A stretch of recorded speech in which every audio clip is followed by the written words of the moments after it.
Some whiskey brands sell millions of cases because they make incredible whiskey. Others sell millions of cases because they're cheap and available everywhere. Today, we're gonna find out which is which. Grab a pour with us because we are bringing back the tier list, baby. Jim, Blake, and I are ranking the 25 best-selling bourbon brands in the United States. We're scoring the brands based on their overall quality, availability, and value to money from 0 to 100. If you enjoy what we do and want to take it further than YouTube, check out barrelhunters.com.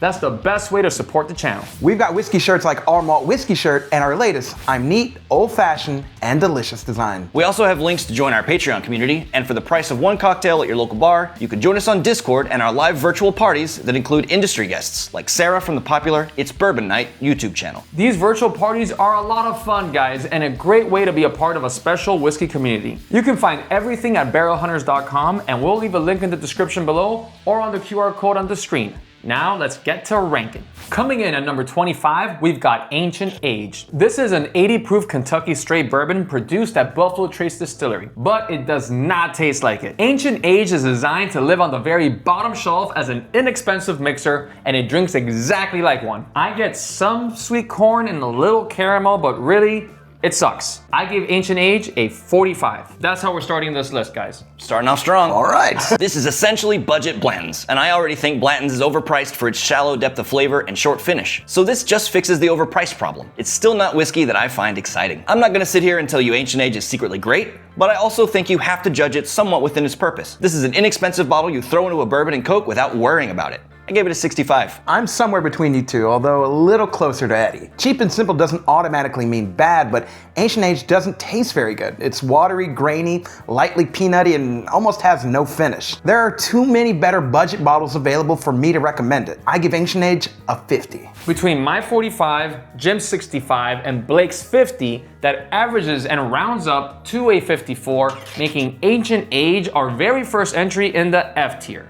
We are starting from the bottom in more ways than one, guys. Well, we can only start from the bottom and work our way there, right? That's exactly right. All right. Coming in at number 24, we've got Very Old Barton. This is produced at Barton's 1792 distillery and has appeared at several proof points over the years, including 80, 86, 90, and 100 proof. The higher proof versions, especially the 100 proof, have developed a reputation as excellent values when you can find them. The 100 proof is the bottle carrying most of the weight for me, and I think it's vastly undervalued as a bottom shelf whiskey. It has cinnamon, caramel, some dark fruit, and enough proof to give it real character without getting too expensive. I gave Very Old Barton an 85. Oh boy, this list is getting exciting. I agree that the 100 proof is the standout, but when we're grading the entire brand, the lower proof expressions really bring it down. I still think it offers legitimate value, particularly if you prefer a more traditional Kentucky bourbon profile. So I'm in the middle of the pack. I will give it a 78. It's not that off from mine. It's terribly off. The whole grade below. Yeah. The 100 proof is respectable, but if I want a 100 proof Barton,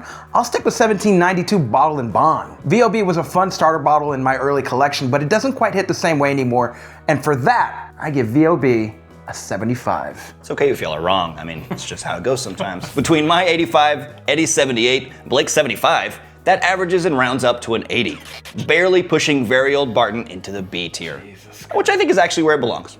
I don't think it belongs in the B tier at all. What have we done to these fine folks watching this video right now? I could concede it's a high C, but we gave it a B. Coming in at number 23, we've got Ezra Brooks. The current family includes Ezra Brooks 90, Ezra 99, a port cast finish, Ezra 99 rye, and an Old Ezra barrel strength. There is more variety here than people sometimes realize, and Old Ezra gives the lineup a higher proof 7-year premium option. But as a complete brand, I find most of it pretty forgettable. Ezra 99 is decent for the money, and Old Ezra is clearly the best thing wearing the name, especially if you can get a decent age store pick, but the average bottle doesn't stand out. I gave Ezra Brooks a 68. Oof, man, I actually kind of like Ezra Brooks.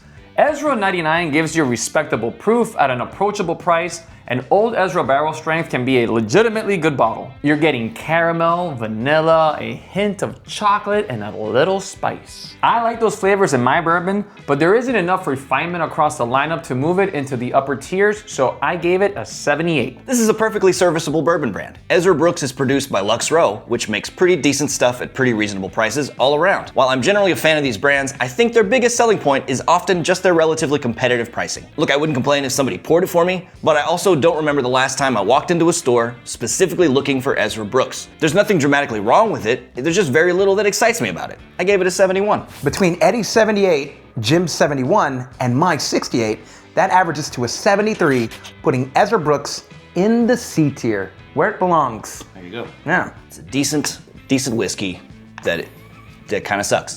Coming in at number 22, we've got Yellowstone. Yellowstone's current portfolio includes small batch 107, hand-picked single barrels, special finishes, and older limited releases. Small batch 107 is a 6-year non-chill filtered bourbon bottled at 107 proof. So the brand has clearly been trying to give some enthusiasts something a little bit more substantial, if not derivative. Some individual bottles are enjoyable, but the overall lineup still feels pretty inconsistent to me. The prices aren't all that great, and the whiskey is very mediocre. I gave Yellowstone a 69. Ooh la la. I was even lower than that. Yellowstone is an MGP-owned brand that actually distills their own juice in Kentucky, which I respect the heck out of. But for me, the juice is often sweeter than I prefer, and neat, I find it pretty easy to skip. A lot of the Yellowstone releases I've tried tasted just ordinary, especially when you compare them to what you can get from Wild Turkey, Knob Creek, or Old Forester for the same prices. I gave it a 60. There are some good releases, and I think Small Batch 107 is a step in the right direction. But I don't know exactly what the signature Yellowstone profile is supposed to be. It's not terrible, it's just not something that I always go to.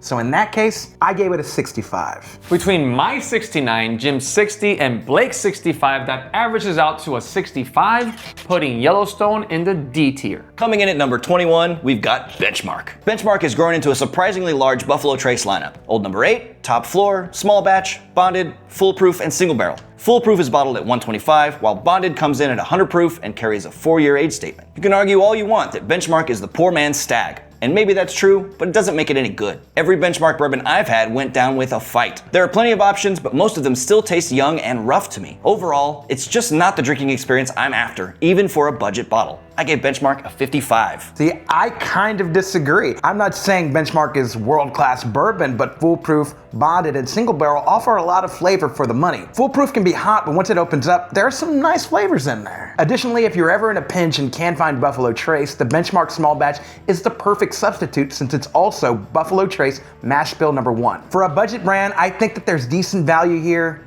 so I gave Benchmark a 75. I appreciate the variety, and Benchmark Foolproof is decently enjoyable, but I agree with Jim that the youth and roughness show up throughout the entire lineup. There's plenty of intensity, but not enough maturity or balance. So I gave it a 68. Between Eddy's 68, my 55, and Blake's 75, that averages to a 66, putting Benchmark in the D tier. Man, our scores look like Goldilocks' 3 porridges here. Yeah, one's a little too cold, if you know what I mean.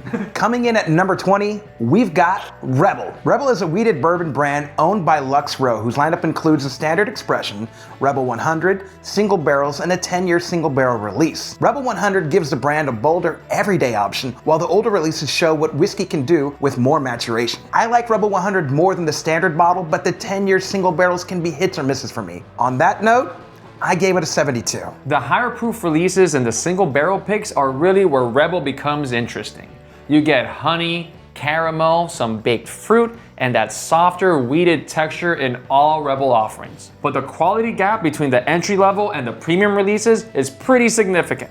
I gave Rebel a 79. Rebel is pretty solid stuff, but the brand often tastes to me like it needs more age on it. It's still a solid and pretty affordable alternative to wheaters like Makers or Larceny. The sweet, wheated bourbon profile is there, but I want some oak on it to keep it from becoming flat. Like Blake, I gave it a 72. Between Eddy's 79 and our matching 72s, that averages to a 75, putting Rebel in the C tier. That's right. We almost had our first triad in sync, but I didn't want to be wrong like you guys. Coming in at number 19, we've got Jefferson's. Jefferson's has built its identity around experimentation. The family includes Jefferson's Bourbon, Reserve, Ocean, Tropics, cask strength expressions, single barrels, and various wine cask finishes. I'm all about trying new things, but this is possibly the most gimmicky brand on the market. Aging whiskey at sea sounds interesting. Exposing barrels to tropical climates sounds interesting.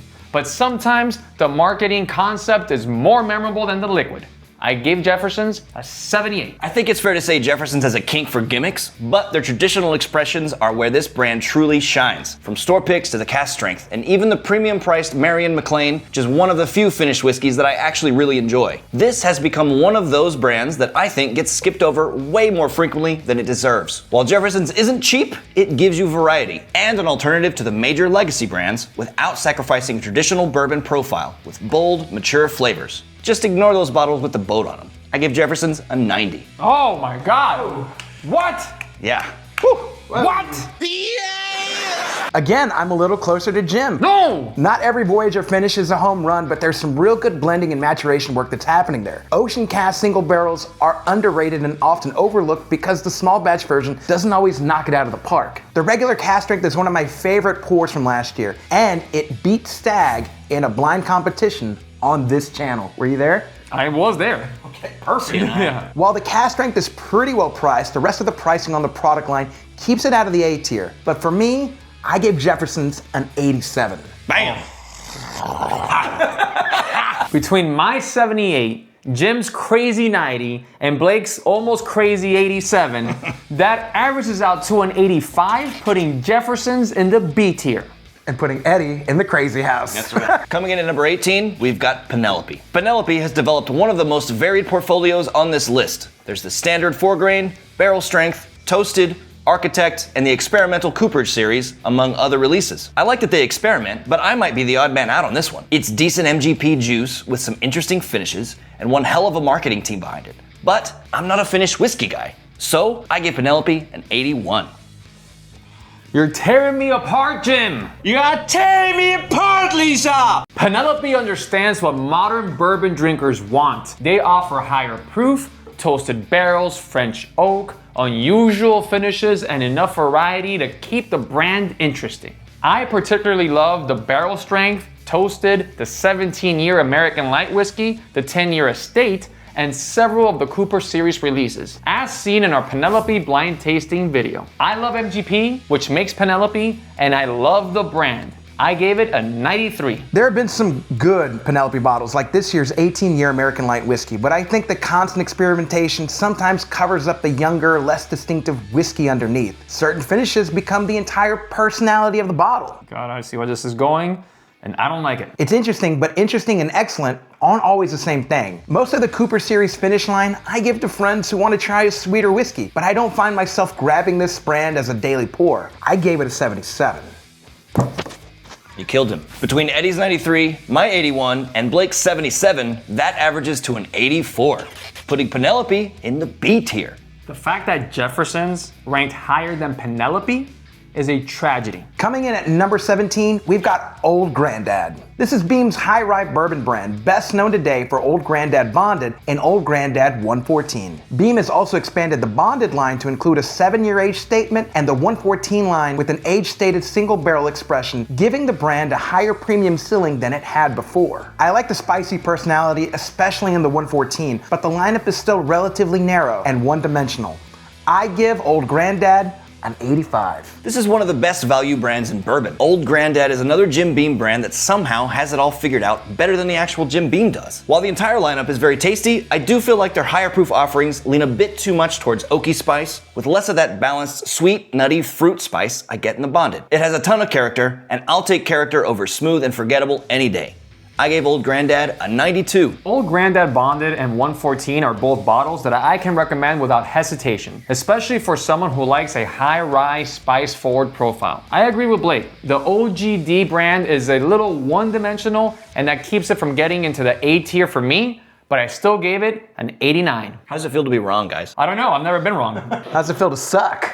Between Eddy's 89, Jim's 92, and my 85, that averages to an 89, putting Old Grandad in the B tier. Coming in at number 16, we've got Larceny. Larceny is Heaven Hill's wheated bourbon brand. The core lineup is built around Larceny Small Batch and Larceny Barrel Proof, with the Barrel Proof batches released uncut and non-chill filtered. Larceny Barrel Proof can be outstanding. It gives you deep caramel, dark fruit, cinnamon, oak, and enough proof to stand next to some of the best batch releases in bourbon. The regular small batch isn't as exciting, but the barrel proof is strong enough to bring my overall score to an 89. I have a soft spot for Larceny because it was one of my first favorite bourbons, especially for cocktails. But now that my tastes have expanded a bit, the brand's most exciting feature are their store picks. Some batches are excellent, but I don't think the standard bottle has enough richness or personality to compete with the regular offerings from Maker's Mark, Wild Turkey, or Knob Creek. I'm right behind you, Eddy, at an 88. I respect Larceny Barrel Proof, but we're judging the brand, not just the best bottle. The flagship small batch is soft, sweet, and easy to drink, but it doesn't leave much of an impression on me. I was lower with this one than y'all's, and I gave it an 80. Between my 89, Jim's 88, and Blake's 80, that averages out to an 86, putting Larceny in the B tier. Coming in at number 15, we've got 1792. The 1792 family includes small batch, sweet wheat, 12-year, high rye, single barrel, full proof, bottled in bond, and cognac finish. The standard small batch uses the brand's signature high rye recipe, giving it a bolder and spicier profile. I do love me some Barton juice, and 1792 delivers that syrupy sweet Kentucky high rye like no other. Foolproof, bottle and bond, and some of the single barrel picks can be fantastic. There's enough proof, age, and variety here for nearly every bourbon drinker. I gave 1792 a 91. 1782 has one of the deeper lineups on this list, and its bottles usually have a recognizable personality of dark caramel, cherry, baking spice, and oak. 1792 has personality, and I am all for it. I also gave it a 91, and we're just one person away from the NSYNC trifecta. Let's see if it happens right now. Like, I like 1792. The better releases can be solid, but they're not always easy to find, and some of the higher proof bottles come across more aggressive than balanced. Oh boy, here we go. It's a very good brand, and I'll say 1792 12-year is a bottle I return to very often, so I can't rank this brand too low. I just don't think it's consistently A tier. All that said, I'm at an 85. Oh, Blake. Between Eddy's 91, my 91, and Blake's 85, that averages to an 89, keeping 1792 in the B tier. We were so close. Coming in at number 14, we've got Angel's Envy. The flagship Angel's Envy bourbon is finished in port wine barrels, and the brand has expanded that foundation through cask strength releases, single barrels, and other specialty expressions. It's sweet, polished, and incredibly approachable. While it was one of my favorite bourbons as I got into whiskey, it also is a tad pricey for the proof, and the port influence can sometimes overpower the bourbon for some drinkers. I give Angel's Envy a 70. Oh, Blake! Just wait. Angel's Envy helped make finished bourbons accessible to a much wider audience.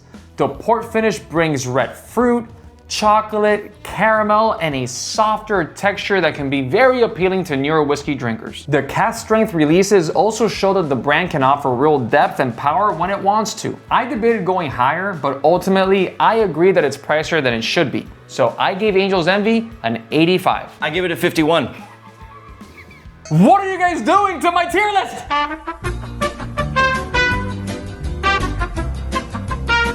The flagship is too sweet and thin and too expensive. Decent MGP and decent looking bottles. I'm just not someone who gets excited for finished whiskeys in most cases, and this is a lot of what Angel's Envy focuses on. I know plenty of people love it, and that's fine, but when I compare the liquid in that bottle to what I can buy from Knob Creek, Wild Turkey, or Elijah Craig for the same money or less, it isn't close. Between Eddy's 85, Jim's 51, and my 70, that averages to a 69, dropping Angel's Envy to the D tier. Jim, you just single-handedly sent Angel's Envy down 2 tiers. This tier list is getting me stressed out. I'm gonna have to take a little sip of our barrel pick, a 9-year Dark Arts bourbon finished in Napa Valley Cabernet Sauvignon barrels. You get red cherry compote, toasted oak, a little cinnamon spice and toffee. It's sweet up front, but then it's complemented by the proof heat and that oaky age. This bourbon is tasty, and I'm super excited about it. So balanced. I really like this one. We have very few bottles left, and once it's gone, it's gone. So if you'd like to get your hands on one, head on over to barrelhunters.com. Coming in at number 13, we've got Basil Hayden. The core Basil Hayden bourbon is bottled at 80 proof, and the brand has expanded through expressions such as toast, dark rye, red wine finished, and age-stated limited releases. It's positioned as a softer, more approachable gateway into premium American whiskey. And I understand the appeal. It's light, easy to drink, and unlikely to scare away a beginner. But approachable doesn't automatically mean it's good value. It is thin, the finish is short, and it's very expensive for an 80 proof bourbon. I gave Basil Hayden the old 69. The packaging says premium, the price says premium, the whiskey itself says somebody added too much water. Whoa. I love you laughing at your own joke over here. I'll admit it was one of my go-tos many moons ago, but at this point, I'd rather introduce a beginner to Buffalo Trace, Maker's Mark, Wild Turkey 101, Evan Williams Bottle and Bond, or Elijah Craig. It's bittersweet, but I have to give it a 60. Easy to drink, but very boring and forgettable, and easily one of the most overpriced affordable whiskeys out there. Basil Hayden charges premium bourbon money for an 80 proof whiskey that disappears before I can decide whether I enjoyed it or not. I've had glasses of water with a longer finish. I gave Basil Hayden a 40. Oh, wowie, wow, wowie, wow. Get it out of here. Between my 69, Blake's 60, and Jim's 40, that averages to a 57, putting Basil Hayden in the F tier. Coming in at number 12, we've got Knob Creek. This is where the list starts to take a major turn. The lineup includes the age-stated Knob Creek 9-year, Single Barrel Reserve, 12-year, 18-year, 21-year, rye expressions, and a strong private selection program. I don't think I've ever had a Knob Creek I didn't like, and I've had a bunch that I really enjoyed. Knob Creek 9 is a killer entry-level bourbon, the 12 year is a bargain high-age bourbon, and the Blender's Edition is one of the best $45 bourbons out there. Because of all this, Knob Creek is easily one of my top 3 brands on this list. I gave Knob Creek a 96. The brand consistently gives you proof, age, oak, and flavor. Knob Creek 9 is one of the best bottles on the shelf for the price, and the 12-year can compete with allocated bourbons that cost significantly more. The standard 9-year is excellent. The single barrels give you 120 proof and plenty of variation. The 12-year has that depth and maturity, and even the rye lineup is great. I gave Knob Creek a 95. There are brands with a higher individual ceiling, but very few give you this combination of availability, proof, age statement, consistency, and value. You can spend 35, 60, or well over $100 and still get a bottle that feels appropriate for the price. I mean, have you tried 12, 15, 18, or 21 year? It's always worth the money. I'm with Jim. I also gave it a 96. Ooh. Oh, we were so close. We were right there. You! Between Eddy's 95 and our matching 96s, that averages to a 96, making Knob Creek our first entry into the S tier. And Eddy, you ruined our chance at my first 3-way in sync. I sure did, guys. I hope you feel good about yourself. I feel terrible. 1 point.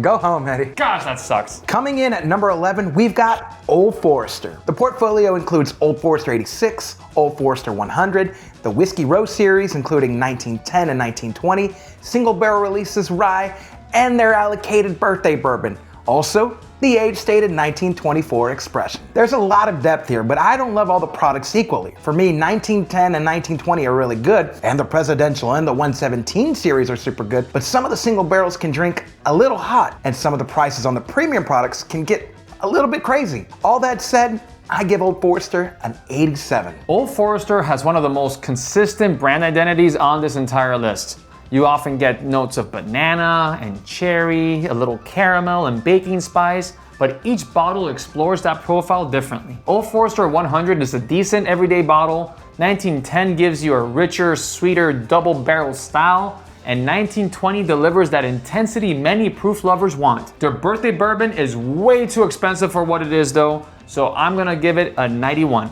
Great bourbon all around. For some reason, I just don't pull it off the shelf too often. When I do though, it's bold, it's rich, and it has a great finish. This is a lineup with something for nearly everybody, and the bottles actually taste different from one to the other. It isn't just the same bourbon with a new label and $5 more added to the price. I also gave it a 91. Between Eddy's 91, Jim's 91, and my 87, that averages Old Forester to a 90, putting that brand in the A tier. Man, we are dancing around this NSYNC circle here and we're not getting it, and it's kind of depressing. Coming in at number 10, we've got Elijah Craig. The brand is anchored by Elijah Craig Small Batch with toasted barrel, barrel proof, rye expression, single barrels, and older age-stated releases filling out the whole portfolio. Barrel proof is bottled uncut, straight from the barrel, and non-chill filtered. Just like me. Elijah Craig Barrel Proof is one of the best recurring bourbon releases in the industry. It gives you age, it gives you proof, some oak, dark fruit, caramel, and enough batch variation to keep things interesting. The standard small batch is also reliable, widely available, and has won a couple of blind tastings in our channel against some heavy hitters. I gave Elijah Craig a 95. Elijah Craig makes classic low rye bourbon, and damn do they do it well. Lately they've reintroduced higher age statements to their lineup, and while I can say those are tasty, I just can't justify the price tag that most of these older bottles have on them. It's just not that much different than a 9 or a 10 year barrel proof, at less than half the price. Barrel proof is exceptional though, and same with the rest of the lineup. I gave it a 90. Small batch is solid, toasted barrel can be hit or miss, and the more older expressions like 18 year become very oak heavy. While the barrel proofs are a popular product, the releases can be hit or miss, and the single barrel versions can run extremely hot for the proof. The ceiling is extremely high with this year's 15-year release and the last few releases on the barrel proof rye, but I'm not putting the entire brand in the S tier based on 2 bottles, so I gave it a 90. Between my 95 and their 90s, that averages out to a 92, putting Elijah Craig in the A tier. And damn it, we keep dancing around this whole thing. I hope that by the end of this video, we get at least one in sync moment. Is that, what are you doing? You're rocking the cradle? This is how I dance.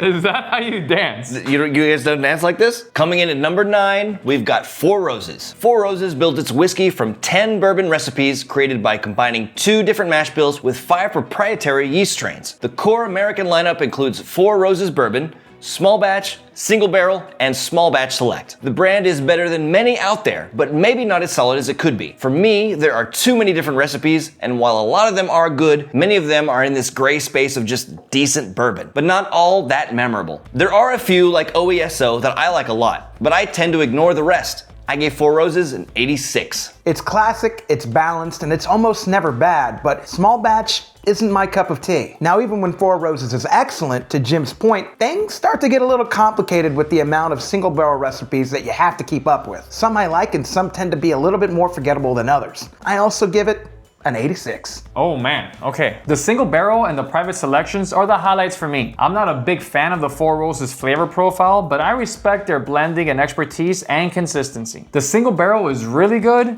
and the small batch select gives you additional proof and complexity. And guys, it's about that time. We've danced around it long enough, but it's here. I also gave Four Roses an 86, meaning that after everyone got back to their senses, we are finally in sync.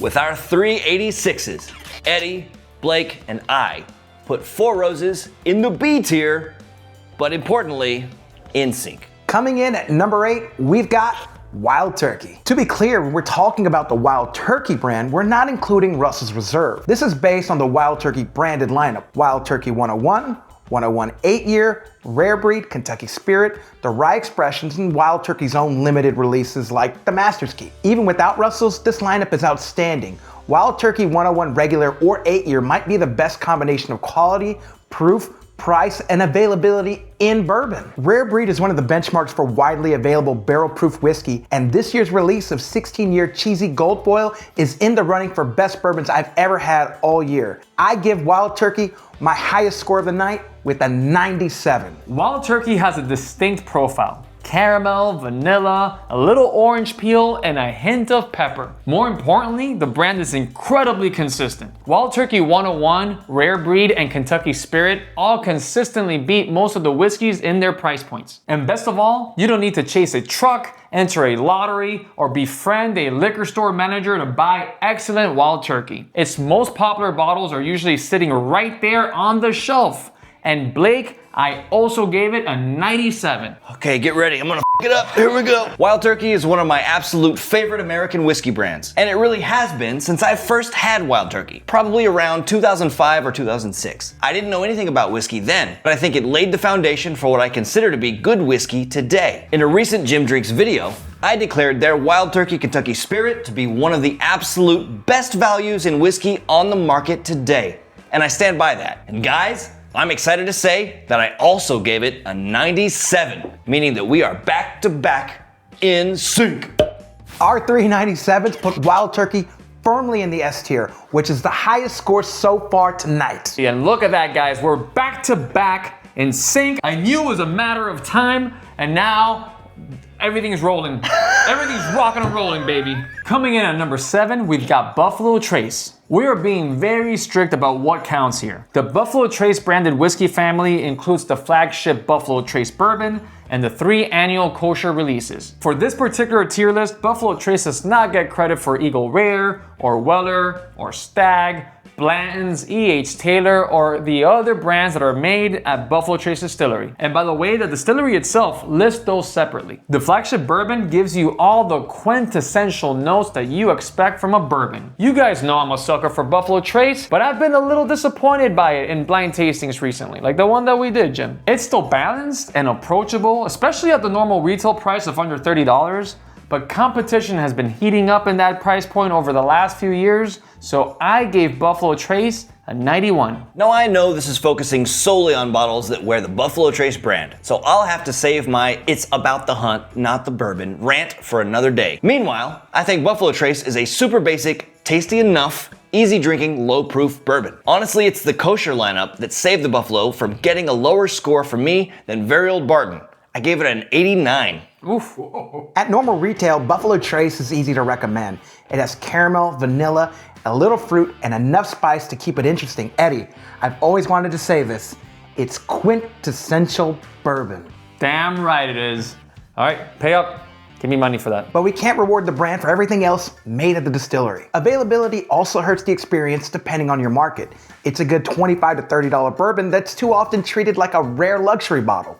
I gave it a 90. Between my 91, Jim's 89, and Blake's 90, that averages out to a 90, putting Buffalo Trace in the A tier. Coming in at number 6, we've got Woodford Reserve. The lineup is anchored by Woodford Reserve Distiller Select and Double Oaked, with Batch Proof, the Master's Collection, Rye, Wheat, and Malt Expressions expanding the portfolio. Decent juice, and not usually overpriced, but kind of boring in my opinion. I feel like this is a legacy brand that needs to shake things up instead of being complacent and playing it too safe. It seems like the folks that really like Woodford are perfectly happy with the occasional label updates to celebrate horse races and other sporting events, and don't mind that the juice in the bottle isn't that exciting. Double Oaked is clearly the star, but the brand is generally too sweet and too expensive for me. I gave Woodford Reserve a 74. Oof. My goodness gracious, here we go. I actually agree with a lot of what you said, Jim, but there is one bottle that really pushes Woodford to a higher tier for me, and that's their Double Oaked bourbon. You get chocolate, you get some cherry and caramel, and a decent amount of oak for a richer dessert-like experience. It's also widely available and interesting enough for newer drinkers who want to taste more unique bourbon notes. Many of the more allocated bottles are fairly easy to find,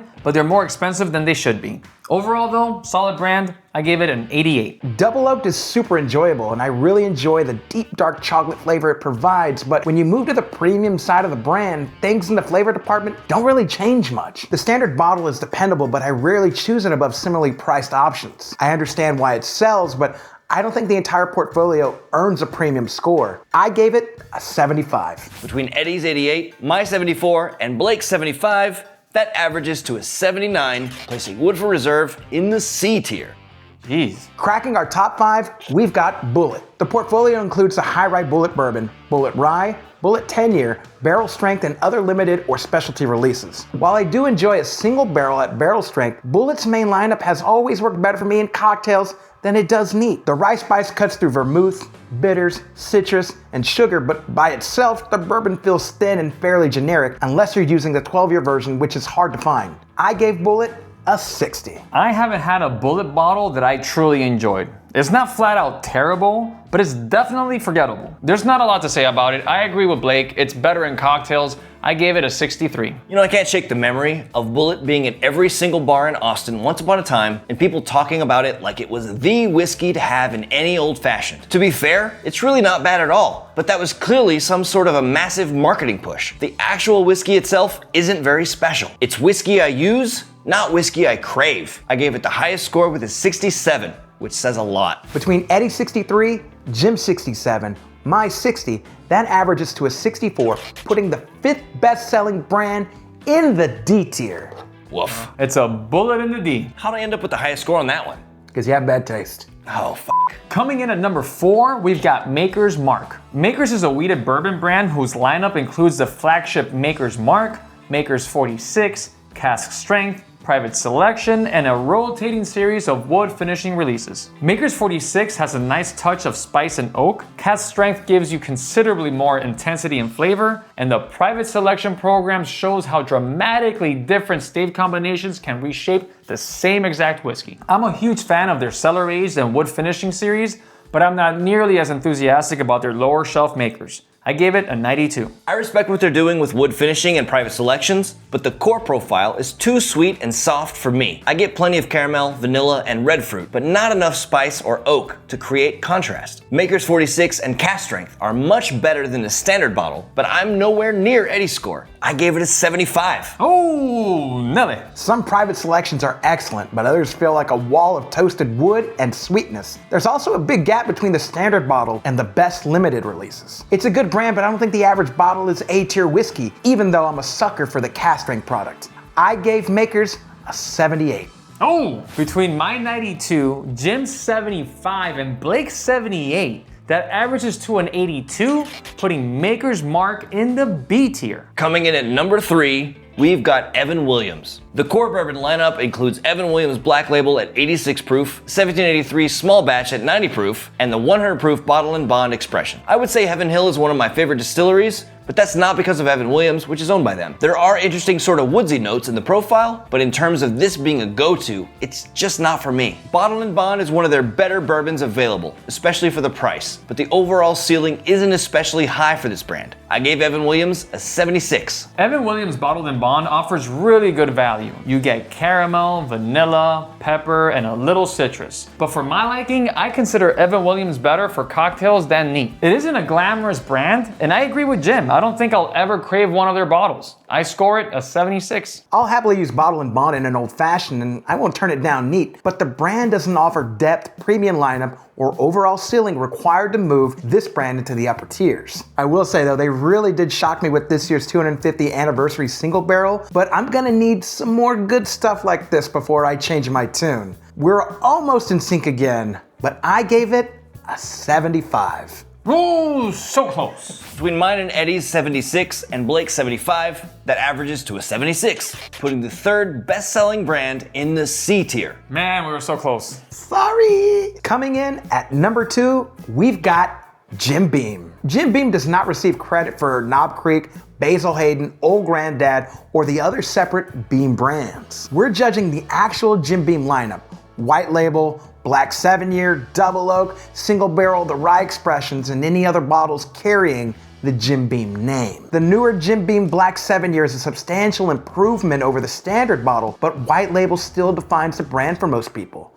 I gave Jim Beam a 70. Jim Beam is affordable and available practically anywhere, but most of their products are thin, nutty, and fairly basic. I'm not a fan of Jim Beam, but I can see the appeal, so I also gave it a 70. Jim Beam is a tough one for me because I like some of the other brands made by the company so much, but by comparison, regular Jim Beam just doesn't do anything for me. It's usually just a little out of balance with the spicier notes being sort of vague and overpowering versus the woodsy notes that they're kind of stepping on. But we did it again because I also gave Jim Beam a 70, meaning we are fully in sync for a third time.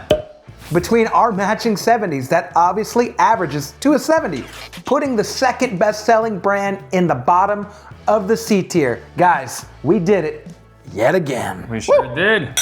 Cheers to that, gentlemen. And finally, coming in at number 1, we've got our best-selling brand on this entire list.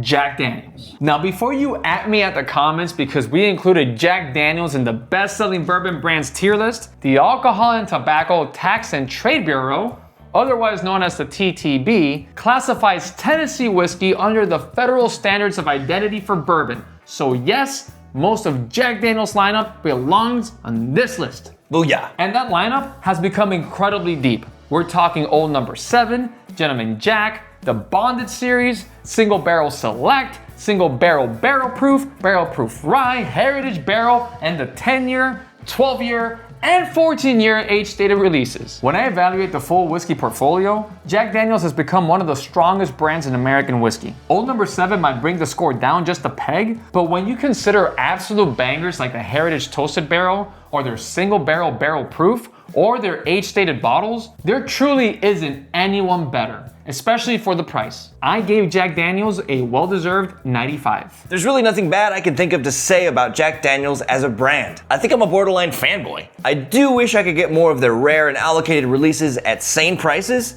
but as far as quality of their product, as a legacy brand, they're easily top 3 for me. Single barrel proof is one of the best regularly available high proof whiskeys on the market. The bonded bottles offer great value, and the age stated releases have shown that Jack Daniels can make legitimately elite mature whiskey. Even Old No. 7 has a purpose. It's consistent, recognizable, and works extremely well in cocktails. Hell, if I'm honest, I like it neat. I can't even hit on their flavored whiskeys too much. The brand is close to perfect for me, so I gave it a 98. The range is what separates this from most of the brands on this list. A beginner can start with Old No. 7 or Gentleman Jack. An enthusiast can buy bonded or a single barrel. A proof chaser can buy barrel proof, and collectors can chase the 10, 12, and 14-year releases of this bourbon. The flagship might not be elite, but the overall portfolio absolutely is. I gave Jack Daniels a 97. Between my 95, Jim's 98, and Blake's 97, that averages out to a 97, putting Jack Daniels firmly in the S tier.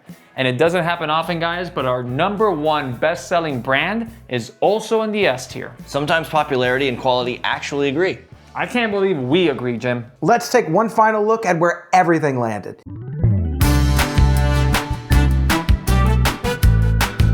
Now it's your turn. Let us know which placements we got right and which ones we completely screwed up. And while you're down there, make sure you hit the like button, subscribe to the channel, and turn on notifications. You can also find our merch, bottle shop, Patreon community, book, and barrel picks at barrelhunters.com. Until next time, Cheers.